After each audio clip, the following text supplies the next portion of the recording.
প্রতিবাদের ভাষা হিসাবে সরকারি পুরস্কার ফিরিয়ে দেওয়ার প্রথা এদেশে নতুন নয়। অনেক আগে জালিয়ানাবাগ হত্যাকাণ্ডের প্রতিবাদে রবীন্দ্রনাথ ঠাকুর নাইট উপাধি ত্যাগ করেছিলেন। এবার আরজিকর কাণ্ডের প্রতিবাদে সেই পথেই হাঁটলেন খেলোয়াড়, নাট্যকর্মী, অভিনেতা সহ একাধিক বিশিষ্ট মানুষ।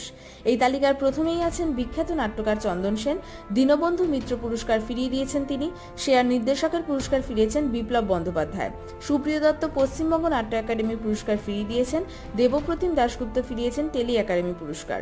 সুদীপ্তা চক্রবর্তী ফিরিয়েছেন রাজ্য সরকারের দেওয়া বিশেষ পুরস্কার। এছাড়াও ব্যাডমিন্টন খেলোয়াড় দীপু ঘোষ বাংলার গৌরব পুরস্কার ফিরিয়ে দিয়েছেন। শিক্ষারত্ন সম্মান ফিরিয়েছেন শিক্ষক অরূপ কুমার দাস। এই কথা মনে করে দিচ্ছে 2007 সালে সিঙ্গুর নন্দীগ্রাম আন্দোলনের কথা। তখনও একের পর এক পুরস্কার ফিরিয়ে দিচ্ছিলেন বিশিষ্ট মানুষ।